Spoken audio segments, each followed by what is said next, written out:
My name is Daniel Hale, and before I begin, I need you to understand something. What I'm about to tell you will sound impossible. I know that. I've spent years trying to rationalize it, bury it, explain it away as stress or imagination or some undiagnosed disorder. But none of those explanations held, not after everything that followed. So I'm asking you, just for the next few minutes, to believe me, or at least to stay with me long enough to hear the truth of what happened when the past I never knew I lived came surging back like a wave of ash from a mountain that should have been gone 2,000 years ago. It began on a Wednesday morning in the most ordinary way. I was brushing my teeth, half awake, staring at the fogged bathroom mirror. But then something strange happened. My vision blurred, my knees nearly buckled, and for a split second, no more than a fraction of a heartbeat, I wasn't in my bathroom anymore. I was standing on a stone street covered in volcanic dust thick as fresh snow. People were screaming, buildings were on fire, and above me, the sky was a churning mass of black smoke and lightning. Then, just as quickly, it vanished. I told myself it was a daydream, a waking hallucination, a glitch of a sleep-deprived mind. But later, sitting in traffic, I saw something that made my breath stop in my chest. A billboard. Just a simple travel ad with a bright blue image of the Bay of Naples. Made my hands lock around the steering wheel. I felt a deep ache of familiarity, like remembering a childhood home I'd never lived in. The water, the curve of the drowned caldera, even the color of the sunset in the photograph felt like something I had watched with my own eyes on evenings that shouldn't have belonged to me. For weeks, it was like that. Flash images, quick sensory stabs, the scent of sulfur when there was no source, the sound of distant rumbling when the world around me was silent. A sudden terror of heat so vivid I once ripped off my jacket in a freezing parking lot because I was convinced my skin was blistering. I kept it all to myself. I didn't want my friends thinking I was losing my mind. But one night, the dream started, and hiding wasn't an option anymore. In the dream, I was running. Not with my own body, but with someone else's, someone faster, someone leaner. My feet slapped ancient stone, sandaled, quick, frantic.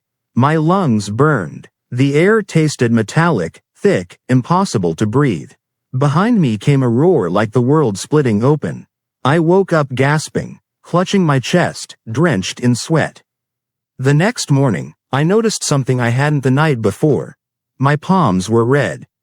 Not irritated, burned, as if I had been holding something scorching hot in my sleep. That was the moment I realized this wasn't stress or imagination. Something old, older than my life, was clawing its way back into me, demanding to be remembered. And that was when the name appeared. It surfaced in another dream, Marcus. I didn't know anyone named Marcus. I had never met anyone by that name. It wasn't even a name I particularly liked. But when I woke, I kept whispering it to myself, over and over, as if I were trying to keep it from slipping away. Marcus. For reasons I still don't fully understand, the sound of it made my chest tighten with grief so sharp it stole my breath. That day, at work, I couldn't focus. I sat in meetings without hearing a word. My mind was trapped somewhere else. A place filled with sun-bleached stone walls, bustling markets, the smell of roasted olives, the music of distant flutes. A place I had no business remembering. Pompeii. The name fell into my mind like a stone into a still lake. I didn't say it aloud. I didn't have to. The moment it surfaced, everything inside me responded. My pulse, my breath, that awful longing in my chest that felt like heartbreak belonging to someone else. Pompeii. And in that instant, without understanding how or why, I knew the man whose memories were bleeding into mine. Marcus. A young man from the final days of the ancient city. A man whose final moments had been spent choking on ash, running for his life. My life. It should have terrified me. Instead, it felt like coming home. From that moment on, the dreams intensified. They stopped being fragments and became scenes, long, immersive, painfully vivid scenes that felt less like dreams and more like recollections. I saw the marketplace with its painted frescoes and rows of stalls. I felt the heat of the midday sun against tanned shoulders that weren't mine. I could smell bread baking in domed ovens, hear the laughter of children chasing each other between columns. I knew the taste of figs, the weight of clay amphorae, the rough shape of a carved wooden pendant I used to keep around my neck. Sometimes, when I woke up, I could still feel the ghost of that pendant brushing against my chest. But it wasn't all peaceful. Because the closer the dreams came to the day of the eruption, the more intense they became, shaking me awake, leaving me trembling, my heart racing like I had been truly running for my life. And then came the girl. Her name surfaced in the third week of dreams, Livia. She appeared in a narrow alley, holding a basket of pomegranates. Her hair was tied back with a strip of blue fabric, her eyes bright with laughter.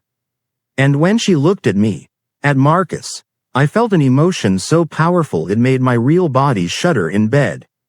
I loved her, and even though I had never seen her in my waking life, her face felt familiar. As familiar as my own reflection. The dreams unfolded with increasing clarity. Quiet evenings sitting on a rooftop with Livia, watching the sun sink behind Vesuvius. Fingers intertwined, soft whispers about the future. Plans for a small home near the baths. A life that felt real enough to touch. But every dream carried a shadow, the looming awareness of what was coming. The mountain, the eruption, the day the sky turned black. At first, I thought the dreams were leading me toward closure, toward some symbolic understanding of mortality or love or fate. But the night I saw the ash cloud roll down the mountainside, I woke screaming, and the scream that tore from my throat wasn't mine, it was Marcus's. I knew then this wasn't symbolic at all. It was memory, it was reincarnation, and something inside me wasn't finished. That realization grew heavier every day. I tried to live normally, but normal had become impossible. Walking down a street, I would suddenly see ancient Roman architecture superimposed over modern buildings. The sound of passing buses would distort into the rumble of an approaching pyroclastic surge. The scent of gasoline would morph into sulfur and burning wood. I knew I needed help, but I also knew no therapist would believe me. I didn't believe myself, and yet the memories kept coming. The tipping point arrived on a cold evening in January, when I visited a museum exhibit about ancient Rome. I thought confronting something factual might steady me, ground me, help me separate reality from memory. Instead, it shattered the last of my doubts. There, in a glass case, lay a collection of personal objects recovered from the ruins of Pompeii. Rings, tools, carved bone trinkets. And among them, I saw something that made my knees go weak. A small wooden pendant, weathered, charred around the edges, carefully preserved, the same shape I felt on my chest in dreams. The same pendant Marcus had worn. I stood frozen, staring at it, the world around me fading into a distant hum. My breath grew shallow, my vision pulsed, and then, the museum walls fell away. I wasn't standing in front of a glass case anymore. I was there, in the final hours. Smoke filled the air, ash rained from the sky. The ground shook under my feet. People ran past me in every direction, mothers clutching children, men carrying bundles of belongings, dogs barking in frantic terror. I felt the heat of the first pyroclastic surge rolling in, a scorching wind that burned the inside of my lungs. I saw Livia. She was reaching for me, screaming my name, Marcus's name, her face streaked with ash and tears. I ran toward her, but before our hands touched, the world burst into fire.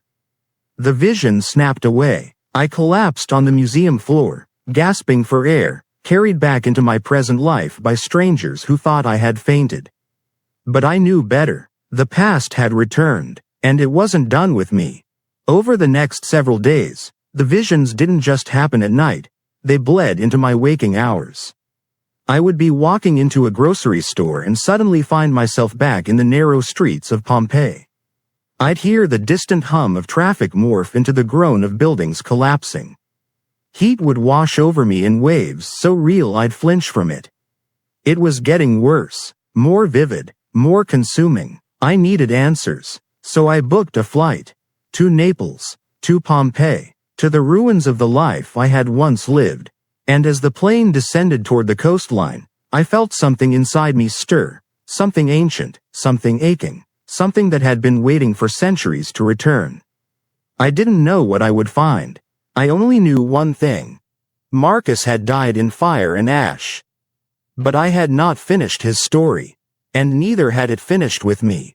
When I stepped off the train at Pompeii Scavi, the air itself felt different, thicker, heavier, humming with an old heat that lingered beneath the cool breeze. Tourists milled around me, laughing, taking photos, carrying maps and guidebooks. But I felt none of their excitement. My chest was tight, every breath shallow. I wasn't visiting ruins. I was returning to a grave I had forgotten was mine. The moment I passed through the gates and walked onto the ancient streets, a strange pressure built behind my eyes. Not pain, memory, recognition. Every stone, every column, every cracked fresco felt like a photograph I had taken myself, a place I had stood and lived and died. I wandered aimlessly at first, letting my feet lead me, past the temple of Apollo, past the forum with its broken pillars, past the baths where steam once rose into the vaulted ceilings. With each step, images flickered in my mind. Marcus hauling amphorae down a street, Marcus talking with friends, Marcus stealing a glance at Livia as she passed a stall of lemons. And then I saw it. A narrow street branching off to the right. My heart stumbled. I knew that alley. I had run down it the day the sky fell. My body moved before my mind caught up. I walked down the ancient path, stones worn smooth under centuries of steps. A wave of déjà vu washed over me so strong I felt momentarily dizzy. Halfway down the alley, the air shifted. Time loosened, and suddenly the sun was brighter, the stones cleaner, the distant sound of a lyre drifting through the warm afternoon. I blinked. No, this wasn't the present. This was then. I was seeing Pompeii alive. Vendors were calling out prices of olives and fish. Children darted past me, laughing. The scent of fresh bread wafted through the air. People brushed past me without noticing I didn't belong. The city was vibrant, full of color and motion and life. And then she appeared, Livia, her blue hair ribbon, her basket of pomegranates, her bright, sun-warmed smile. She walked toward me like she always had in the dreams. But this time, she wasn't a dream. She was real, real in a way that made my throat tighten. She stopped inches from me. But her expression shifted, not recognition, confusion. She tilted her head slightly, studying me. "Are you lost?" she asked in Latin. And for a moment, just a moment, I was Marcus again. The language wasn't foreign, it wasn't distant, it flowed through me like a forgotten river breaking through a dam. "No," I whispered. I found what I was looking for." Her smile softened, and the sunlight caught in her eyes. I felt my chest ache, with longing, with grief, with the cruel knowledge that this moment had already happened, that I was only witnessing it through the crack between lives. Before I could speak again, the ground trembled. The sky darkened, not much, but just enough to make her glance toward the looming mountain. A distant rumble rolled across the valley. A warning. We both felt it. "Go home," she said softly. "The mountain is angry today." I wanted to grab her hand, to scream at her to run, to leave the city, to escape the fate that had claimed us both. But the vision wavered, colors distorting, edges rippling like heat over stone. She faded. The street emptied. Alive Pompeii dissolved into its ruined form once more. I was back, alone, and something inside me broke.